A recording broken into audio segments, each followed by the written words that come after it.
अस्सलाम वालेकुम नाज़रीन इकराम, मैं हूं आपका होस्ट अयाज अहमद। नाज़रीन इकराम, पाकिस्तान तहरीक इंसाफ का एक और नौजवान जिसने कैदोबंद की सोबतें बर्दाश्त की, अब वो इक़्तिदार के अवानों में जा पहुंचा है। खुर्रम ज़ीशान सेनेट का इलेक्शन जीत चुके हैं और इलेक्शन जीतने के बाद उन्होंने इंतहाई अहम और बड़ा ऐलान किया है। दूसरी तरफ सुहेल खान अफरीदी से एक बड़ी गारंटी मांगी गई है। उनको यह कहा गया कि आप ये गारंटी दें, उसके बाद आपकी इमरान खान के साथ अडयाला जेल के अंदर मुलाकात करवा दी जाएगी। अब देखना यह है कि सुहेल खान अफरीदी वो गारंटी देते हैं या नहीं देते। पेशावर के अंदर पाकिस्तान के field marshal general Asim Munir की एक इंतहाई अहम मुलाकात हुई है और इस मुलाकात पर बाकायदा तौर पर एलामिया भी जारी किया गया है। असद कैसर, जो कि पाकिस्तान तहरीक इंसाफ के सीनियर तरीन रहनुमा है, उनकी जानब से खैबर पख्तूनख्वा के हालात पर एक बड़ा ऐलान किया गया है।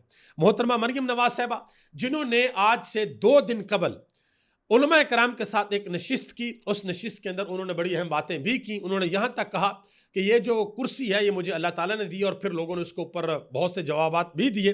अब मोहतरमा मरियम नवाज साहबा को 2 बंदों ने जवाब दिया है, एक मौलाना फजल रहमान ने और दूसरा कारी जवार बहादुर ने। बड़ी सख्त बातें की हैं और वाज़ेह तौर पर पैगाम दिया, आपके सामने रखने के लिए जा रहा हूँ।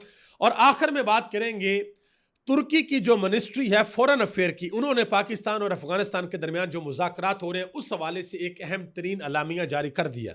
पाकिस्तान के अंदर तो बड़ी बढ़के मारी गई थी, लेकिन वो अलामिया कुछ और ही कह रहा है, वो भी आपके सामने रखता हूं।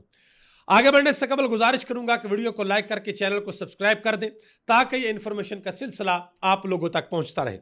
नाज़रीन करम, सबसे पहले नंबर पर डिस्कस करते हैं। इमरान खान ने एक ऐलान किया था जब इमरान खान की हुकूमत ख़त्म हो गई थी, और इमरान खान को पैगाम भेजा गया था कि जी आपके ऊपर रेड लाइन लगा दी गई है, दोबारा आप कभी इक़्तिदार के अंदर नहीं आएंगे, आपकी पार्टी दोबारा कभी इक़्तिदार के अंदर नहीं आएगी। तो इमरान खान ने जमान पार्क के अंदर बैठकर कौम से खिताब किया था और यह ऐलान किया था कि मैं ये रेड लाइन आपको मिटा कर दिखाऊंगा। और इस रेड लाइन के मिटने का सिलसिला उस वक्त शुरू हुआ जब इमरान खान की हुकूमत गिरी और पंजाब के अंदर ज़िमनी इलेक्शन हुए, जिसमें इमरान खान 95% सीटें जीत गए। यह सिलसिला वहां से शुरू हुआ। फिर 8 फरवरी को भी हमने देखा कि इमरान खान के पास इंतखाबी निशान नहीं था, लेकिन इमरान खान के वोटर ने इलेक्शन का सारा पांसा पलट दिया। खैबर पख्तूनख्वा के अंदर हुकूमत बन गई। फिर इमरान खान ने अली अमीन गंडापुर को वज़ीर आला बनाया। फिर इमरान खान ने एहतजाज भी किए। फिर इमरान खान ने अली अमीन गंडापुर को वज़ीर आला से हटा दिया और फिर सुहेल खान अफरीदी को वज़ीर आला बनाया। और अब इमरान खान का एक और नौजवान खुर्रम ज़ीशान, जिसका नाम है, वो सेनेट के अंदर पहुंच गया। ये वही खुर्रम ज़ीशान है जिन्होंने कैदोबंद की सोबतें बर्दाश्त की हैं, जेल के अंदर रहे हैं, लेकिन अब वो 91 वोट लेकर खैबर पख्तूनख्वा की असेंबली से 91 वोट लेकर वो इलेक्शन सेनेट का इलेक्शन जीत चुके हैं। और उनके जो मद्दे मुकाबल थे ताज मोहम्मद अफरीदी, उन्होंने 45 वोट लिए हैं। और याद रहे, उनसे कबल मुराद सईद भी सेनेट का इलेक्शन जीत चुके हैं, लेकिन अभी तक उन्होंने हलफ नहीं उठाया। अब आगे आ जाए जी। खुर्रम ज़ीशान ने सेनेट का इलेक्शन जीतने के बाद अहम तरीन ऐलान किया, वो आपके सामने रखता हूँ। ये तस्वीरें भी आप देख सकते हैं, खुर्रम ज़ीशान हथकड़ियों के अंदर है, ये आप देख सकते हैं। उनके दोस्त हैं अमान अफरीदी, उन्होंने बाकायदा तौर पर एक तस्वीर लगाई है ट्विटर के ऊपर। उन्होंने कहा कि यह बन्नू जेल की चक्की की तस्वीर है जिसमें हम 3 दोस्त एक साथ रहते थे। शफीक जान पहले ही MPA बन गया है और दूसरा खुर्रम ज़ीशान आज सेनेटर बन गया है। खुर्रम ज़ीशान ने यह इलेक्शन जीतने के बाद एक अहम तरीन ट्वीट किया। उन्होंने कहा कि खान साहब जैसे लीडर का एतमाद किसी भी दुनियावी ओहदे से ज्यादा कीमती असासा है, अल्लाह हमें इस पर पूरा उतारे। यह भी कहा कि कामयाबी के वक्त इंतहाई आजिज़ी के साथ सजदा शुक्र, जबकि वक्ती आजमाइशों में सब्र और इस्तकामत हमारे नबी की सुन्नत है। यह भी कहा कि मैं अल्लाह के बाद अपने लीडर इमरान खान, अपनी पार्टी, अपने वर्कर सदर खैबर पख्तूनख्वा जुनैद अकबर, वज़ीर आला खैबर पख्तूनख्वा सुहेल अफरीदी और तमाम सोशल मीडिया के दोस्तों का दिल से मशकूर हूँ। यह भी कहा कि मेरी दुआ है कि अल्लाह मुझे सिर्फ अपना बंदा बनाए रखे, कभी किसी ओहदे, कुर्सी, इक़्तिदार, ऐवान की लालच में मुब्तला ना करे और ना कभी इन चीज़ों का बंदा बनाए। यह भी कहा कि मेरी दुआ है कि मैं खान साहब और तमाम दोस्तों की उम्मीदों पर पूरा उतर सकूं। ये कुर्सियां और ओहदे हमारी मंजिल नहीं है, बल्कि रास्ते में आने वाली वक्ती सराएं हैं। यह भी कहा कि आर्जी हैं और फ़ानी हैं। यह भी कहा कि हमारा नज़रिया हकीकी आज़ादी है, हमारा फौरी हदफ इमरान खान साहब की रिहाई है। अब मैदान के साथ साथ ईवान में भी हकीकी आज़ादी की जंग लड़ेंगे। अल्लाह हम सब का हामी और नासिर। ये उन्होंने इलेक्शन जीतने के बाद ऐलान किया, जिसमें वाज़ह तौर पर उन्होंने आखिर में कहा कि इमरान खान साहब की जो रिहाई है वो हमारा अहम तरीन हदफ है। और उन्होंने यह भी कहा कि इमरान खान की रिहाई के लिए अब हम जद्दोजहद मजीद तेज करेंगे। उन्होंने जिस वक्त प्रेस कॉन्फ्रेंस की तो जुनैद अकबर खान भी साथ खड़े थे। जुनैद अकबर खान ने कहा कि पाकिस्तान तहरीक इंसाफ वक्त के साथ साथ मजीद मजबूत हो रही है, कोई इस गलत फहमी में ना रहे कि सजाएं सुनाने और क्रास लगाने से पीटीआई कमजोर होगी, पीटीआई मजबूत हो रही है। आमिर मतीन ने एक अहम तरीन बात की है खुर्रम ज़ेशान के हवाले से। उन्होंने कहा जी खुर्रम ज़ेशान का सेनेटर बनना बहुत बड़ी सियासी तब्दीली है। उन्होंने कहा कि एक इनकलाबी वर्कर जो शायर भी है, अदीब भी है, पायलट भी रह चुका है और जज भी रहा है। उन्होंने कहा कि मगर जेल की मार खा के आया है, यह सियासी वर्कर की जीत है। उन्होंने कहा कि इसकी नज़में और मौसीकी बहुत इनकलाबी हैं, मगर इसको सबसे ज़्यादा वोट मिले हैं। उन्होंने कहा कि अब इस मसले का क्या करना है, ये लोग जेल भुगत आए हैं, टॉर्चर भी इन्होंने बर्दाश्त कर लिया है, अब इनको कोई डर नहीं रहा और फिर उनके पास अवामी हमायत भी है। उन्होंने कहा कि हसास सूबा है और अफगानिस्तान के साथ जंग भी जारी है, क्या करना है, इनका साथ लेकर चलना है या इनको मजीद लताड़ना है। मुश्किल फैसले हैं, जरा गौर फरमा लें। इनका तल्लक मजदूर किसान पार्टी वाले अफजल बंगिश से है, कामल बंगिश को भी चेक कर लें, उनका खानदानी शजरा बहुत इनकलाबी है। आगे उन्होंने लिखा ना छेड़ मलंगान। ये आमिर मतीन साहब ने यह ट्वीट किया है खुर्रम ज़ेशान के हवाले से। अब जरा आगे आ जाएं जी। सुहेल खान अफरीदी की जो कबीना है उसके हवाले से पाकिस्तान के मीडिया के ऊपर एक मन घड़त और झूठी खबर चलाएगी। पता नहीं पाकिस्तान के मीडिया के ऊपर पीका एक्ट कब लगेगा। ये जो मीडिया मालिकान है इनसे बंदा कब पूछेगा कि हुजूरे वाला आप क्यों गलत खबरें चलाते हैं, आपके टीवी चैनल्स के ऊपर फेक न्यूज़ क्यों चलती हैं। अब कल बाकायदा तौर पर खबर चलाएगी कि केपी हाउस इस्लामाबाद में अलीमा खान और सुहेल अफरीदी की अहम मुलाकात, कई नाम तब्दील। हालांकि सुहेल खान अफरीदी उस वक्त वहां पर थे ही नहीं, आप अंदाजा लगा लें। इस हवाले से एक नौजवान साफ़ी हैं आगा शेख सरवर, उन्होंने एक ट्वीट किया है। कहते हैं कि सलमान इकबाल मुकम्मल तौर पर एस्टेब्लिशमेंट के सामने झुक चुका है, उसमें ना गैरत बाकी रही है ना शर्म हया, सच्चाई से कोसों दूर सिर्फ झूठ और फरेब फैला रहा है। ऐसी सहाफत और ऐसे ज़राए बलाग पर अफसोस नहीं बल्कि लानत है। ये रिपोर्ट्स इस हद तक पहुंचाता कौन है, कौन बताएगा कि उन तक ये रिपोर्ट्स कौन पहुंचाता है। ये आगा शेख सरवर ने ट्वीट किया। अब जरा आगे आ जाए। ये वैसे झूठी खबर चलाई गई कि वो अलीमा खान के साथ, क्योंकि अलीमा खान को भी गंदा करना है, अलीमा खान के खिलाफ भी प्रोपेगेंडा करना है, क्योंकि इमरान खान का उनके ऊपर बड़ा एतमाद है। और सबसे बड़ी बात कि इमरान खान के कारकुनान सबसे ज़्यादा जो ट्रस्ट करते हैं वो इमरान खान की बहन अलीमा खान के ऊपर करते हैं। तो अलीमा खान के ऊपर वक्तन फ़वक्तन जो हमले हैं वो जारी रहते हैं।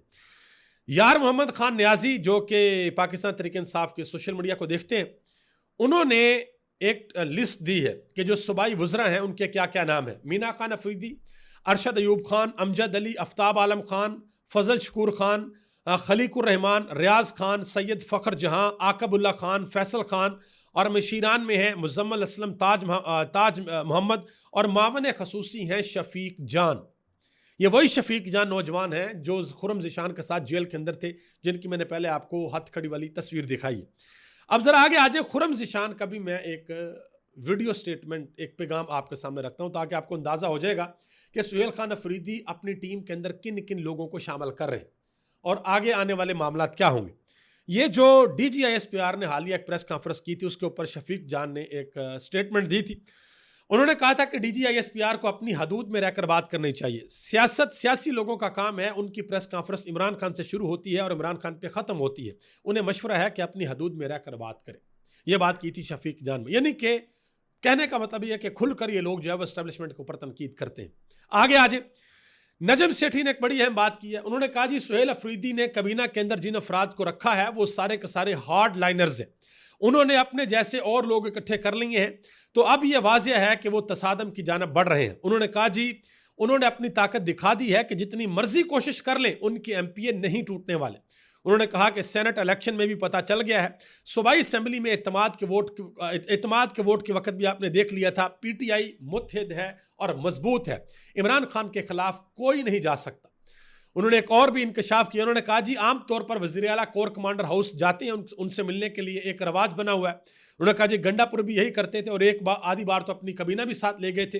उन्होंने कहा जी सूबे का जो कोर कमांडर होता है वो बड़ा ताकतवर बंदा होता है, मगर सुहेल अफरीदी ने कहा कि मैं नहीं जाऊंगा, आपने आना है तो आ जाए। तो फिर वो सुहेल अफरीदी को मिलने के लिए सुहेल अफरीदी के पास गए। अभी ये 2 दिन पहले की बात है। अब जरा आगे आए जी। इरशाद भट्टी ने कामरान शहाद के शो के अंदर एक बात की। उन्होंने कहा जी सुहेल अफरीदी इमरान खान से मुलाकात करने के लिए 4 बार अडयाला जेल गया, पंजाब हुकूमत को उसने खत भी लिखा, वजीर आजम को भी खत लिखा, अदालत गया, लेकिन मुलाकात नहीं हो सकी। उन्होंने कहा जी आप खैबर पख्तूनख्वा की आवाम को क्या पैगाम दे रहे हैं? तो आगे से कामरान शहाद साहब ने एक बड़ी अहम बात की। उन्होंने कहा जी सुहेल अफरीदी की मुलाकात करवा देते हैं, जुबैर साहब भी बैठे हुए थे शो के अंदर। उन्होंने कहा जी मुलाकात हम करवा देते हैं, लेकिन एक गारंटी दें। वो गारंटी ये है कि सुहेल अफरीदी जिस वक्त अडयाला जेल के अंदर इमरान खान के साथ मुलाकात करेंगे तो वो किसी एहतजाजी तहरीक का नया परवाना लेकर अडयाला जेल से बाहर नहीं निकलेंगे। ये सारा मसला है।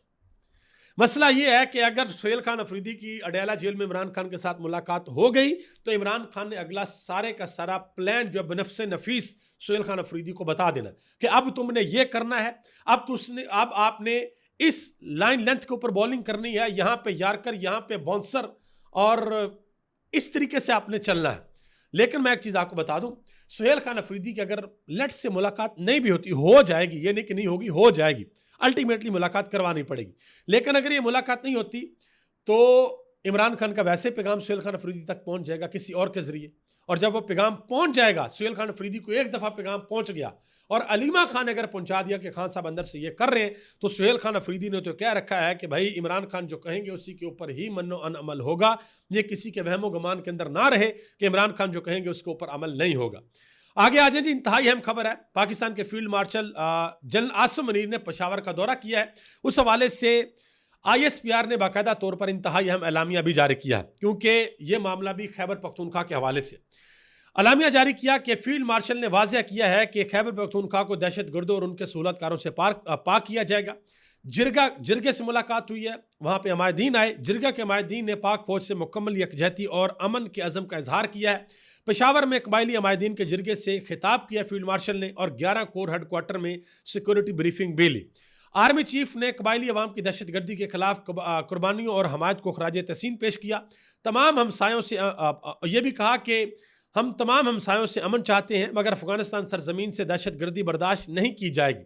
यह भी कहा कि फील्ड मार्शल आसिम मुनीर का अफगान तालिबान की जानब से भारतीय सरपरस्ती गिरोहों फितना अल ख्वारिज और फितना अल हिंदुस्तान की मामलत पर तशवीश का इजहार। देखें, सबसे आसान काम यह है कि हमारे फील्ड मार्शल और कोर कमांडर जो हैं पेशावर के, वो वज़ीर आला सुहेल खान अफरीदी और बाकी वहाँ के जो अहम तरीन लोग हैं, ये सब मिलकर एक टेबल के ऊपर बैठे, वफाकी हुकूमत भी बैठ जाए और बैठ कर देखें।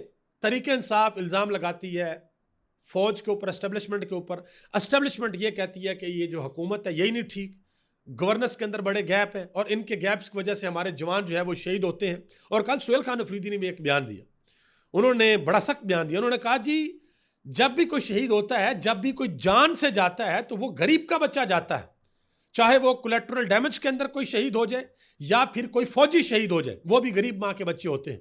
तो ये सबकी जिम्मेदारी है कि चाहे हमारे सिविलियंस हों, चाहे हमारे फौजी जवान हों, उन सब की जानों की हिफाजत के लिए मिलकर बैठें।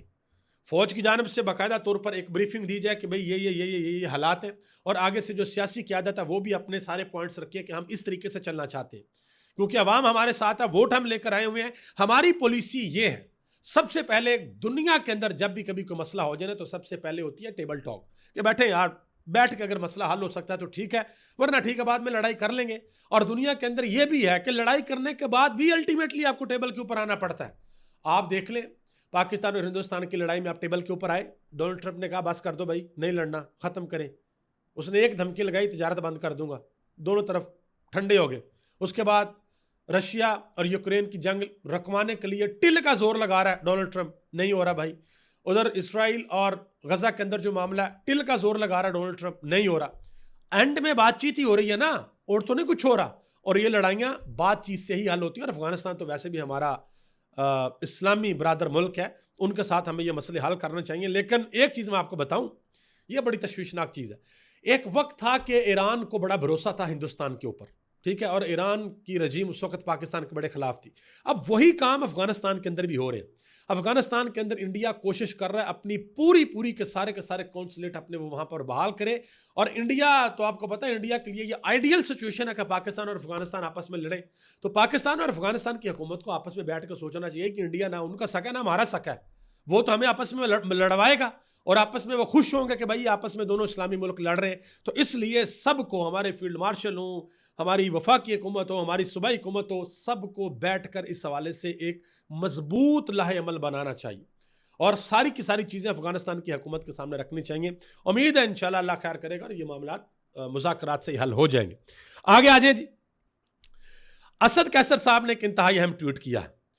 उन्होंने कहा जी हमारी आपस में एक मीटिंग हुई है, खैबर पख्तूनख्वा में अमन व अमान की सूरत हाल काफ़ी तशवीशनाक है। इस हवाले से वज़ीर आला खैबर पख्तूनख्वा सूबे की पार्लिमानी रवायत के मुताबिक तमाम स्टेक होल्डर्स, सियासी जमातों, साबिक वज़ीर आला, गवर्नर्स, बार कौंसिल समेत हर मकतबा फ़िक्र के नुमाइंदों का एक जरगा मुनक्कद करेंगे ताकि इस कौमी लाहे अमल इससे एक कौमी लाहे अमल तश्कील दिया जाए जो किसी एक सियासी जमात का नहीं बल्कि तमाम स्टेक होल्डर्स का मुश्तरका होगा। अब उम्मीद है कि इसमें आप जो है वो सिक्योरिटी फोर्सेस को भी बुलाएंगे, उनको भी आप ऑन बोर्ड रखेंगे कि भाई आए ज़रा आप भी बैठे जरगे के अंदर, आप भी लोगों की बातें सुने, लोग क्या कहते हैं और लोगों का क्या कंसर्न है। आगे आ जाए जी। असद तूर साहब ने एक इंकशाफ किया, कहते हैं कि एस्टेब्लिशमेंट के करीबी ज़राए बता रहे हैं कि अली अमीन गंडापुर जलसों के अंदर बड़ी सख्त जुबान इस्तेमाल किया करते थे और एस्टेब्लिशमेंट के खिलाफ थे, लेकिन प्राइवेट मीटिंग्स में वो वजाहत करके टेम्परेचर नीचे ले आते थे। लेकिन सुहेल खान अफरीदी ऐसे नहीं कर रहे। सुहेल खान अफरीदी जो ज़बान जलसों के अंदर इस्तेमाल करते हैं वही ज़बान वो प्राइवेट मीटिंग्स के अंदर भी करते हैं और उन्हें तशवीश है कि सुहेल अफरीदी वही पोजीशन जो गिरफ्तारी से कबल इमरान खान की थी, अगर यही सूरत हाल रही तो तसादम की राह हमवार हो सकती है। आगे आ जाए जी। आपको पता कि 2 दिन कबल मोहतरमा मरीम नवाज साहबा ने उलमा कराम के साथ एक नशिस्त की और उलमा कराम को उन्होंने बाकायदा तौर पर माशाल्लाह उनको बयान दिया, ठीक है जी, बताया कि जी मेरा तल्लक एक बड़े मजहबी घराने से और मुझे ये सीट अल्लाह ताला ने दी है और लोगों ने उसके ऊपर बड़ी बातें भी की।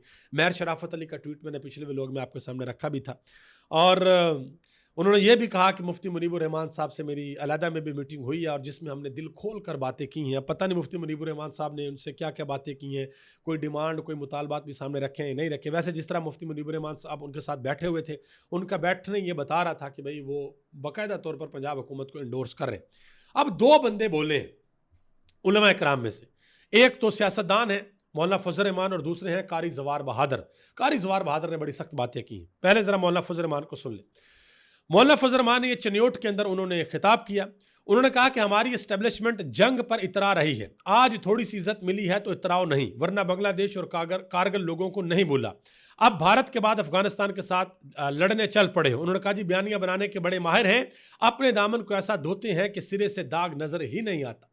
मोहतरमा मरीम नवाज साहबा के बारे में उन्होंने कहा कि मौलवी के लिए आज से 6-7 साल कबल भी 10,000 रुपया था और आज भी वही है। उन्होंने कहा जी मरीम नवाज हमारे आमा को 10,000 रुपये में खरीदने की कोशिश कर रही है। मोहतरमा जान लो, तुम्हें शर्म आनी चाहिए, मैं 10,000 रुपया तमाम मदारस की तरफ से आपके मुंह पर मारता हूँ। ये मौलाना फजल रहमान ने कहा। आप यकीन करें कि अगर मौलाना फजल रहमान कहीं ये भी ऐलान कर देना कि मैं वो जो मखसूस नशिस्तें हैं जो नाजायज़ तरीके से हमने ली हुई हैं, हलाल नहीं है, हराम है हमारे ऊपर, हम वो भी मुंह पर मारते हैं तो मज़ा ही आ जाए। लेकिन नहीं भाई, वो नहीं मारेंगे क्योंकि वहाँ पर मौलाना फजल रहमान को सीटें चाहिए। उधर मौलाना फजल रहमान को लगता था कि किसी न किसी तरीके से हम अपना वज़ीर लेकर आ सकते हैं। तो जब बात बंदा करे तो बात फिर हर तरफ से सही करे। ये क्या कि जी 10,000 रुपया मुँह पर मारता हूँ और सीटें मैं झोली में रख लेता हूँ, ये तो कोई बात नहीं हुई ना। बहरहाल मौलाना फजल रहमान साहब ने यह बयान दिया है। दूसरी तरफ कारी जवार बहादुर, लाहौर से इनका तल्लुक है, उन्होंने बड़ी सख्त गुफ्तगू की। उन्होंने कहा जी ये जो उलमा कराम की कमेटी बन रही है ये ऐलान करे कि हम हुकूमत से किसी किस्म के कोई मुज़ाकरात नहीं करेंगे। उन्होंने कहा जी ये डिमांड करें कि हमारे शहीद हमें वापस किए जाएं, हमारे शुहदा कहाँ पे हैं वो हमें वापस करें। और भी उन्होंने बड़ी बड़ी सख्त बातें की कारी जवार बहादुर ने। उन्होंने कहा जी इतने दिन गुजर गए हैं और अभी तक कोई अता पता नहीं है, कहाँ पे हमारे लोग, हमारे शुहदा कहाँ पे हैं। उन्होंने कहा जी इन उलमा कराम को अपना किरदार अदा करना चाहिए। अब कारी जवार बहादुर ने तो कह दिया कि इनको अपना किरदार अदा करना चाहिए, लेकिन उलमा कराम तो भाई मैंने कल भी आपको कहा था, उलमा कराम हाकम के दरबार के अंदर इस वक्त सजदा रेज है। ये कोई कहानी नहीं है। आप अपनी तारीख उठाकर देख लें, आपको अपनी पिछली तारीख के अंदर भी बड़े ऐसे लोग मिलेंगे कि जिनको हाकमों ने वक्त के हाकम ने बुलाया और उन्होंने जाकर अपना सर रख दिया उधर। ये सर रखना होता है, इसको बुरा ना समझिएगा। उलमा कराम देखे, जो उलमा कराम होते हैं ना, जो अल्लाह और उसके रसूल सल्लल्लाहु अलैहि वसल्लम के दीन के वारिस हैं, वो ये नहीं देखते होते हुकूमत किसकी है या किसकी। उनका काम होता है हक बयान करना और बातिल के खिलाफ डट जाना। आप पाकिस्तान तहरीक जो पाकिस्तान की तहरीक है जिसको पाकिस्तान बनना था, आप उस वक्त के उलमा कराम को उठाकर देखें, उन्होंने क्या क्या कुर्बानियां दी, अपनी जानें निशावर की उन्होंने, लेकिन हक के रास्ते से पीछे नहीं हटे। अब तो माशाल्लाह क्या ही बात है। आगे आ जाए जी, इंतहाई अहम एक खबर है, और यह खबर है पाकिस्तान और अफगानिस्तान के दरमियान जो मुज़ाकरात हो रहे हैं उस हवाले से। तुर्की की जो फॉरेन मिनिस्ट्री है उन्होंने ये एलामिया जारी किया। एलामिया आपके सामने आप देख सकते हैं। उन्होंने कहा जी, अफगानिस्तान, पाकिस्तान, तुर्की और कतर ने 30 अक्टूबर 2025 को इस्तांबुल के अंदर इजलास मुनक्कद किए, जिनका मकसद ये था कि पाकिस्तान और अफगानिस्तान के दरमियान जंग बंदी की जाए और इस माहदे को मजबूत बनाया जाए। उन्होंने कहा कि अफगानिस्तान और पाकिस्तान के दरमियान 18 ता 19 अक्टूबर 2025 को दोहा में तुर्की और कतर की सालसी के जरिए ये सब कुछ तय पाया था। यह भी कहा कि तमाम फ्रीकैन ने जंग बंदी के तसलसल पर इत्तफाक किया है। अमल दरामद की मजीद तफसीलात पर 6 नवंबर 2025 को इस्तांबुल में आला सतह इजलास में बातचीत की जाएगी और फैसला किया जाएगा। तमाम फ्रीकैन ने इस बात पर इत्तफाक किया है कि अमन के क़याम को बरकरार रखने और खिलाफ वर्जी करने वाले फरीक पर जुर्माना आयद करने के लिए एक निगरानी और तस्दीकी निज़ाम नाफज किया जाएगा। सालसियों की हैसियत से तुर्की और कतर ने दोनों फ्रीकैन की फ़ाल शराकत पर इजहार तशक्कर किया और देर पा अमन और इस्तेकाम के लिए मुसलसल तावन के अज़म का आदा किया। और यहाँ पे हमारे ख्वाजा आसफ साहब जो हैं वो बाकायदा तौर पर धमकियाँ लगा रहे हैं, आप अंदाज़ा लगा लें। कल इलेक्शन भी हैं जी, पंजाब बार कौंसल के, और पाकिस्तान तहरीक इंसाफ ने अपने जो जिन जिन को वो सपोर्ट कर रहे हैं उनकी बाकायदा तौर पर एक लिस्ट भी जारी कर दी है। ये इलेक्शन बहुत ज़्यादा इंपॉर्टेंट है, देखते हैं कि तहरीक इंसाफ इसमें जीतती है या नहीं जीतती, या क्या हिसाब किताब होता है। अभी तक इतना ही। आप सबका बहुत बहुत शुक्रिया। पाकिस्तान जिंदाबाद, पाकिस्तान के करोड़ों अवाम पाइंदाबाद।